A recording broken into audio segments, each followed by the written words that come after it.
Вы смотрите новости в прямом эфире. В студии Сергей Михедов. Здравствуйте. Коротко о темах. В Якутии значительно снижаются темпы заражения коронавирусом. Озвучим свежие данные. Физика, математика, информатика и английский язык. Класс с изучением IT-технологий открыли на базе Актемского научно-образовательного центра. Мирнинский борец вписал себя в историю спорта. Якутянин выиграл первый чемпионат России по пляжной борьбе.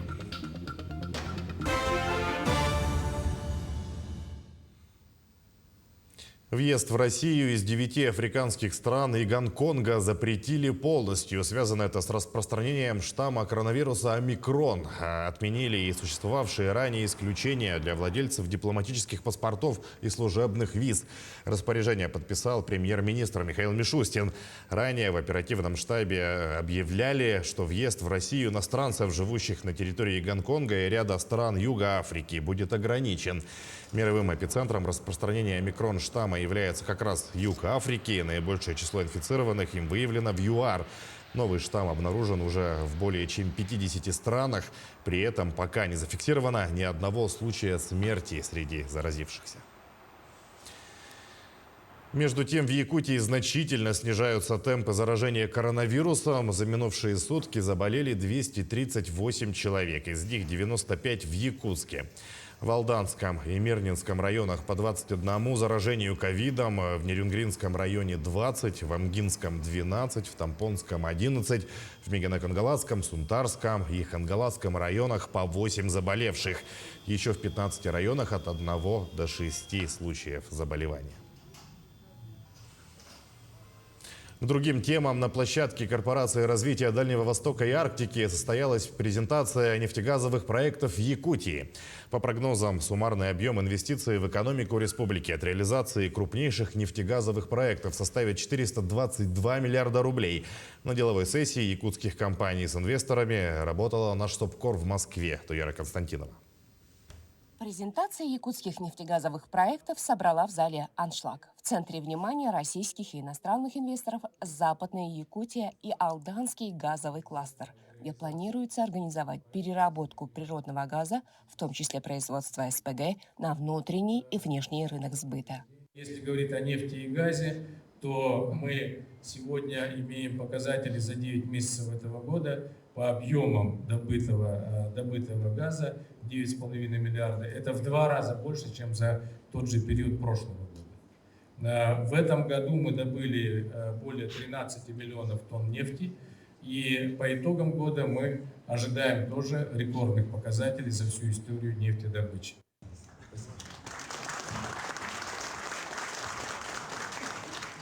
Мы сейчас стали уже номером 10 в национальном рейтинге инвестиционной привлекательности. По итогам этого года мы, скорее всего, будем номер 2 в Российской Федерации по темпам прироста промышленного производства. Мы являемся номер 2 в национальном рейтинге уровня развития государственно-частного партнерства. То есть действительно можно говорить о том, что Якутия преодолела рамки макрорегионального лидерства и становится одним из лидеров развития экономики в целом в нашей стране. Агентство по привлечению инвестиций и поддержке экспорта Республики Саха-Якутия. Якутия предлагает инвесторам богатый выбор привлекательных инвестиционных предложений. На территории республики 39 месторождений углеводородного сырья с запасами по газу 3 триллиона кубометров и нефти 650 миллионов тонн. В нефтегазовую отрасль придут компании с новыми технологическими решениями. Ожидается, что оптимизация в логистике, а также модернизация производства позволит снизить тарифы на продукцию для местных потребителей от 15 до 25%. Основной объем газа мы планируем распределить на внутренние нужды республики. Это потребители, в первую очередь, горнодобывающей промышленности, ну и другие потребители, которым нужно. В первую очередь даже котельные, элементарно котельные, дальние регионы, которые испытывают дефицит в ресурсе в газе. Проект влечет за собой строительство нового производства по переработке природного газа, ресурсов республики и дает возможность республике обеспечить завозимый продукт, который используется прежде всего агрономерной отраслью и не только, и сельским хозяйством. Будет привлечена современная наукоемкая технология с нашим партнером компанией «Казали», Швейцария. что позволит создать не менее 100 рабочих мест в республике. Успешные бизнес-миссии в сфере нефти и газа для республики – это прежде всего новые рабочие места и налоги в региональный бюджет, которые будут направлены на реализацию социальных, инфраструктурных и транспортных проектов. Туяра Константинова, Джур Березкин, Москва. Двигаемся дальше. Класс изучения IT-технологий открыли на базе Актемского научно-образовательного центра в Хангаласском Улусе. Физика, математика, информатика и английский язык. На эти предметы ставят основной упор. Помимо них учащиеся проходят различные курсы.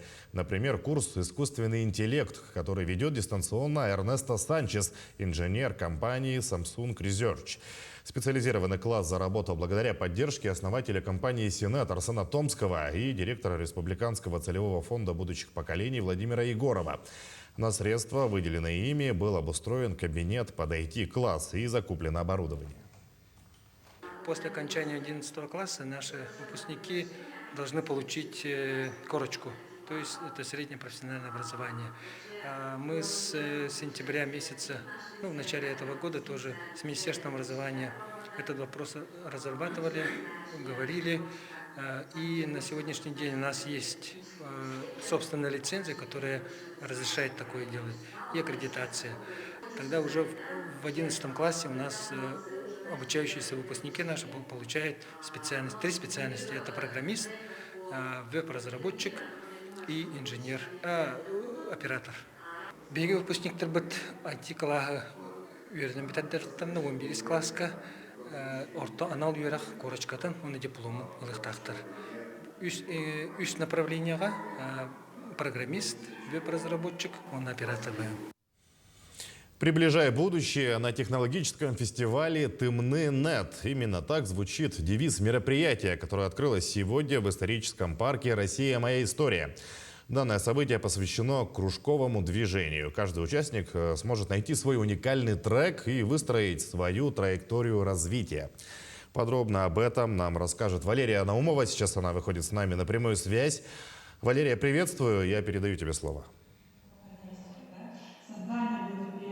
Здравствуй, Сергей. Технологический фестиваль прямо сейчас уже, можно сказать, набирает свои обороты, потому что торжественная часть открытия прошла, и лекции уже полным ходом идут. Они идут как в дистанционном формате через Zoom, так и непосредственно здесь, в парке «Россия. Моя история». Но более подробную информацию нам расскажет организатор данного фестиваля, это Варвара Васильева. Наш фестиваль называется «Региональный фестиваль идей и технологий Тымны.нет». Объясню, почему Тымны.нет. Многие спрашивают. Да? Тымны – это холод, это с якутского языка мы перевели. А нет – это потому, что те технологии, которые у нас есть в жизни, они уже немножко изменились. И они у нас отображаются в наших уже отраслях, которые развиваются уже немножко по-другому. Это все то, что сейчас цифровизируется, это все то, что используется искусственный интеллект, это все то, что мы преподносим уже немножко по-другому. То, о чем говорит Анатолий Склонович, это очень важно. Раньше вообще интернета не было, а сейчас мы летаем. И это кажется нам, что это всегда так и было многим из нас, да? А детям тем более. Поэтому сейчас то будущее, о котором мы мечтали, когда мы были школьниками, да, вот я могу о себе так сказать, да, оно сбылось. И теперь мы уже спокойно можем об этом говорить, и в этом будущем мы с вами живем. А у наших детей будущее немножко другое. И это будущее, оно сопряжено с тем, что должны быть технологии, идеи, которые как раз мы должны уметь притворять. А притворять мы можем только с помощью их же идей, их же технологий, которые они изобретят. Почему? Потому что все те изобретения, которые изобретаются вообще по миру, они у нас изобретаются для человека. Для того, чтобы человек мог применять эту технологию, да, или мог применять идею какую-то, да. Почему? Потому что мы тем более живем в таких условиях, когда очень холодно, темны, да, скажем, и применить какую-то технологию на себе мировую очень редко удается. Да, и поэтому мы должны, конечно, изобрести то, в чем мы с вами можем что-либо сделать такого интересного, чтобы весь мир об этом узнал.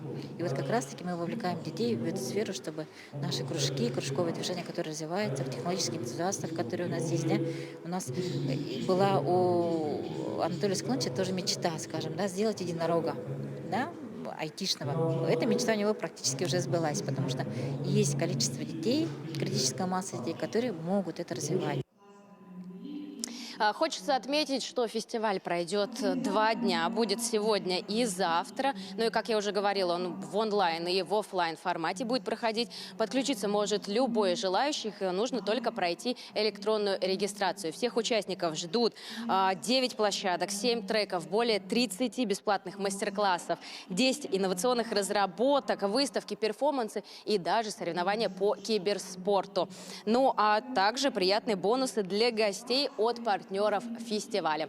На этот час это вся информация. Более подробную картину этого мероприятия я предоставлю вам в вечерних выпусках новостей. Сергей, передаю тебе слово.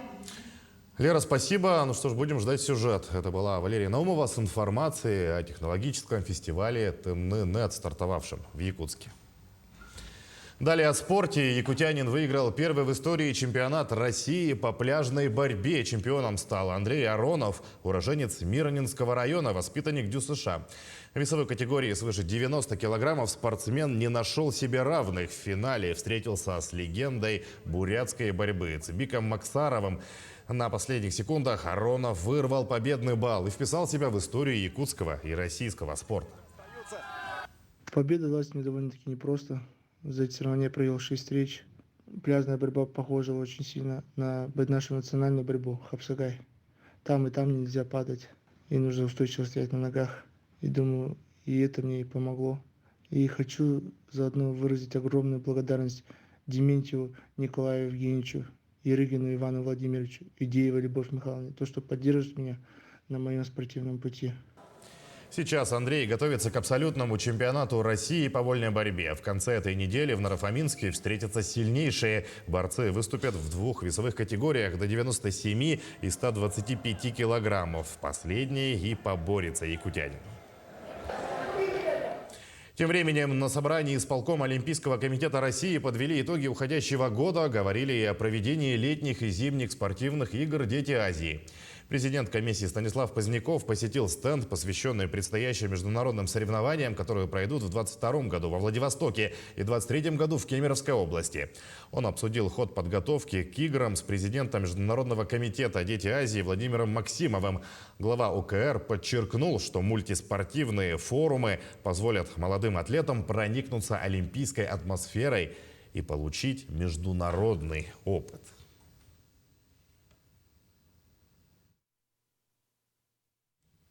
К этому часу это вся информация. Мы следим за развитием событий. Оставайтесь с нами.